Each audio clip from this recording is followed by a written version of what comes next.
Building a company is one game, and leading it well is another. And for most founders, the shift to CEO isn't just hard, it's where everything starts to break for them. So if you feel like you're hitting a wall, or you feel overwhelmed, or you're wondering why scaling your company feels heavier than building it, you are not alone. This video breaks down what's actually happening when founders start to move into the CEO seat and how to survive doing that without burning out personally or accidentally blowing up your company. Right now, there's 4 core reasons why founders stay stuck in builder mode and have a hard time moving to the CEO seat. And just so that we're clear, the reason you want to move to the CEO seat is that's where freedom can be found. So you're not actively involved in the day-to-day trying to make the business work all of the time. But you can actually get to a place where you oversee the functioning of the business, but are able to enjoy the real benefits of the business or the value of the business, which really should feel like freedom.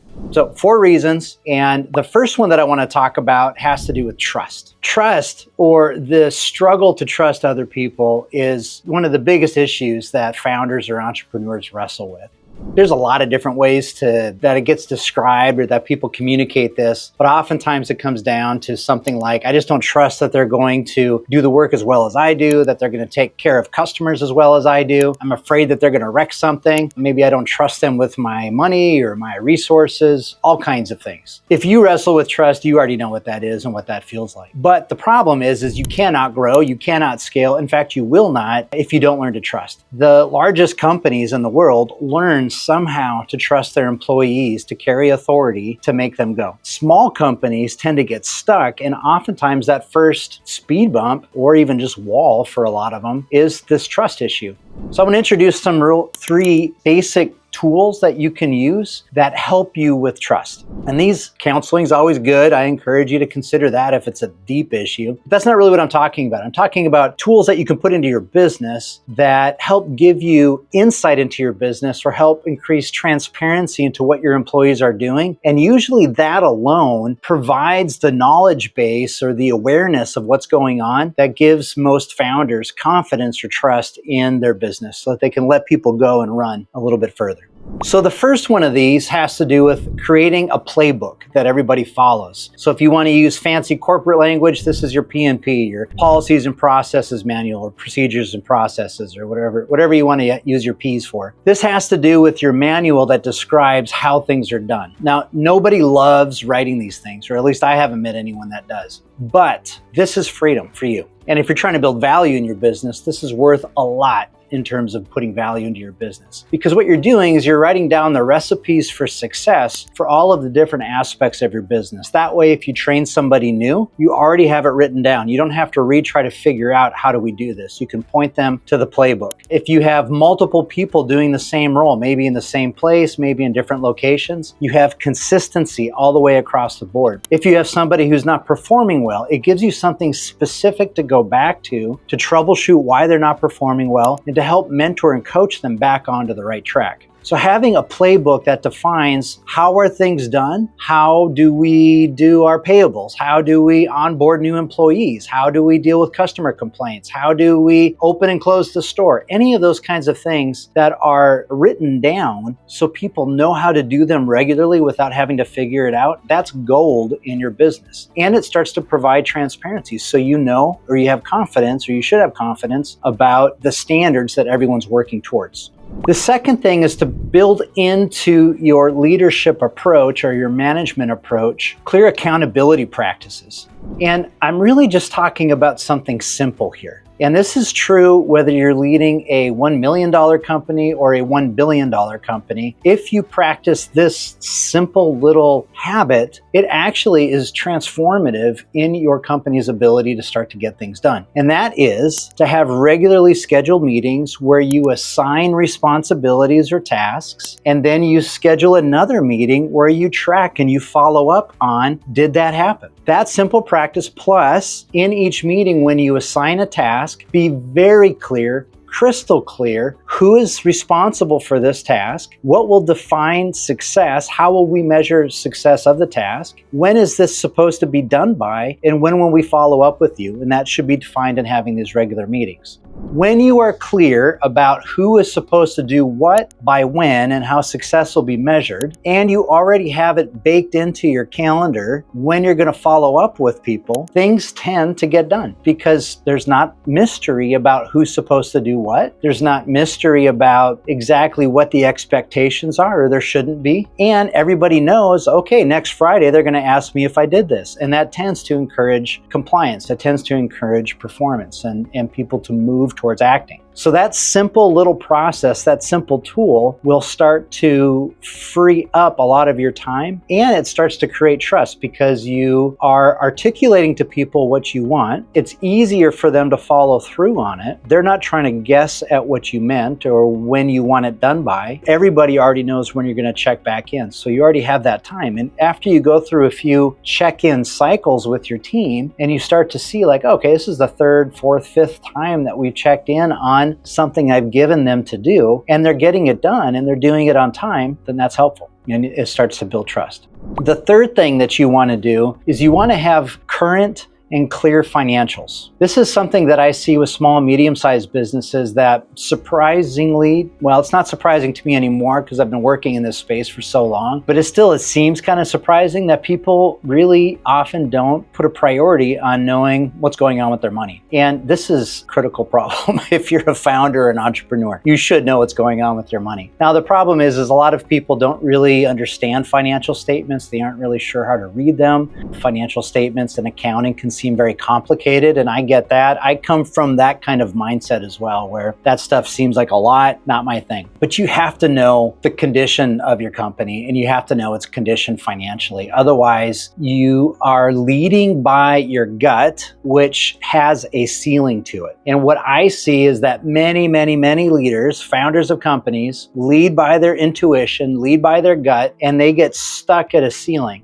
So a real common ceiling is just around $1 million in revenue. That's about where people start hiring a couple of more people and so on, and things start to get too complicated. Another ceiling's around $3 million in revenue. And that's another space where some their intuition or their familiarity with their business is big enough that they can kind of manage that much complexity, and then it seems to stop. Then I see another one at around $10 million in revenue. And I'm a little bit making these numbers up, but seems to be trends of what I see, where all of a sudden people can't really manage the complexity anymore. And there's fewer and fewer that can, just kind of off of their gut. What happens when you operate off of your gut is at a certain point, it's not that it can't work, it just only works so far. And at a certain point, you realize things are starting to move too fast, or they're getting too big, or they're moving in too many different places. And you will start to pull things back and make them smaller and slow them down so that your gut feels better. And one of the easiest solutions to this is to get decision-making out of your gut. Not that you shouldn't trust your gut or pay attention to it, but give your gut some help and get clear and current financial statements so that you can actually see what's going on as opposed to relying to what you think or you feel might be going on. With financial statements, you don't have to be an accountant. Now, it's helpful if you know how to read your numbers that way, but most people don't. But it's kind of like, I think it's country music. They say all you need is 3 chords and the truth. For financial statements, for most leaders, for most executives, if you know just a basic understanding of how to read your profit and loss statement, if you know how to read your balance sheet, if you know how to read your statement of cash flows, if you just have a basic understanding of what those are, and you have a very basic understanding of how to read them, probably a half hour online will help teach you that. You don't need to be able to do deep analysis. You don't have to. You should have somebody who provides that for you. But for yourself to have a basic understanding of what's going on, how to read your budget is the fourth one that I didn't point out, that often will show up in a profit and loss statement, or can. If there's just a few basic tools or ways of reading your financial statements that you know, it will provide tremendous clarity for you about what's going on, and it opens up management options that you do not have when you're operating by your gut. Now, if this is already hitting close to home, you are not alone. These shifts break a lot of founders, but they don't have to break you. So if you want clear, direct guidance on how to grow as a leader and build something that lasts, hit subscribe. I've got a lot more videos coming that will help you scale with confidence. So the second challenge that founders have when they're trying to move to the CEO seat is that you're not clear about where you're really going. Or if you are, you haven't articulated it clearly to anyone else. Now I'm talking about values and vision here. So this is classic consulting language, classic maybe strategic planning type language, but you really want to have clarity about where you're going, because it allows, when you have your own clarity, you know where you're trying to get to. But if no one else knows where you're trying to get to, then they're always looking to you for direction. And every time they have to look to you, you have to stop and give it to them. So that increases your management burden and increases your management load. On the other hand, if you've clearly told everybody, here's where we're trying to go and here's what we're trying to accomplish, it makes it easier for them to follow you. And so what you want to do is be very clear about, this is where we're trying to get to. This is the kind of company we're trying to build. This is the kind of revenues we want to accomplish. This is the profitability we want. This is the experience we want our customers to have. This is the experience we want to have as employees. Whatever it is that helps describe it, the clearer it is, the easier it is for everybody to naturally find their own direction to get there. Now, if you couple that with well-defined values, not just words, but you describe how do those words, so let's say integrity is one of your values in your companies. Most people choose that. So integrity is a value, but what does that mean to you? Because it doesn't mean the same thing to everybody. So let's say you're in a very sales focused type company. What does integrity mean to you for your sales force? Maybe you're in a manufacturing type company. So what does integrity mean in a factory? You just kind of apply it to your situation, and what happens between values, which define how decisions are made and what kind of behaviors are acceptable, and vision, the direction that you're trying to get to, you provide people a framework where they can make decisions that are all in alignment with each other. And that reduces the management work that you have to do and makes it easier for you to be in that CEO seat. The third thing, and I'm already hit on this the first time around, but this has to do with you haven't translated your instincts into systems. And I mentioned writing a playbook. And so I'm not going to say as much about it right now because I've already talked about it. It goes back to this idea that most entrepreneurs and most founders are they have a good gut sense of how to do things. Marshall Goldsmith is a really well-known coach. He often talks about, he's got a book entitled, What Got You Here Won't Get You There. And that's really the concept that successful entrepreneurs accept, that what got them here in terms of being able to instinctively understand the market, to really have a good feel for how to sell, for how to manage, for all of those kinds of things. They understand that as you start bringing on a team, there isn't really a collective hive gut out there. Not everybody just feels the same thing. So you have to write it down for them. So this just takes you really defining your special sauce, at least as it relates to what your team needs to know so that they can be successful in the way that you've been successful.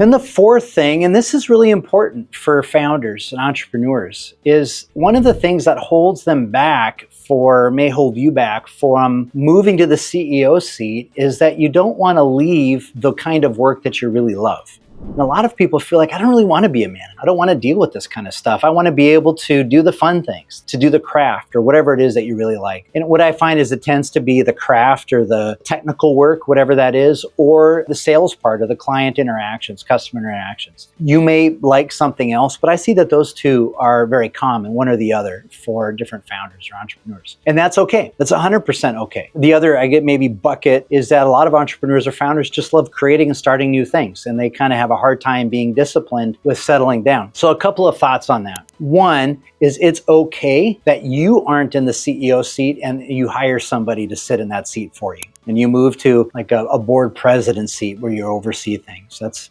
topic for other videos, but that's something to consider, to maybe bring in a general manager or a CEO, whatever title you want to use, and you have somebody else do that. But if you're going to be in that role, something to think about is it's okay if you're still doing the fun work, whatever that fun work is. But what you want to do is ensure, not what you want to do, what you have to do if you want to grow and scale, is you want to make sure that the fun work that the company doesn't depend on you to get that work done. So let's say you still love doing the sales process, or you still love being involved in business development in some way. You just want to make sure that the company's ability to grow and continue to have sales and to continue to generate revenues isn't depending on you alone, that you have a robust robust team that can do it so that you can go away or do something else, or if you get sucked into addressing some other issue or you're launching a new initiative for the company, that it doesn't kill the sales. Same thing on the tech side, that if you love doing some aspect of your work, I was working with somebody once who just loved being an architect, loved designing homes, loved designing just beautiful things. That's fantastic. There's nothing wrong with that. As long as the company isn't dependent on that person individually to make it all work. And so you have to build then a team of people who can do it like you or similar enough to you that the customers will be satisfied, their needs and desires are met, and the whole company functions as a whole. And then periodically, maybe for special customers, maybe for premium situations, maybe just for ones that you're interested in, you can step in and do enough to keep yourself interested in the business, but not so much that the company needs you to do it to be able to operate. So here's some final thoughts. As a founder, entrepreneur, moving into the CEO role, your job changes. And if you want growth, if you want to see freedom in that role, then you just have to accept a few different things. One is that your job shifts from doing everything to leading everything. And if you can embrace leadership as the new challenge for you, your company can really begin to take off. And that's where learning to lead and recognizing that as a different skill set becomes invaluable for people in those kinds of roles. So a great CEO doesn't do everything, but they do a few things, and it's important. They set the vision of the company. They define and they nurture and they architect the culture of the company. They build people and teams, and they ensure alignment between all of those things towards the goals that you're trying to accomplish. And so if you can find enjoyment and passion in doing those activities, then you're able to really take your company a long ways. If you don't find that those things are particularly interesting or engaging for you, but you still want to see growth, then my encouragement to you is to just build a team and maybe bring in somebody who is driven and motivated in that way and practice trusting them. And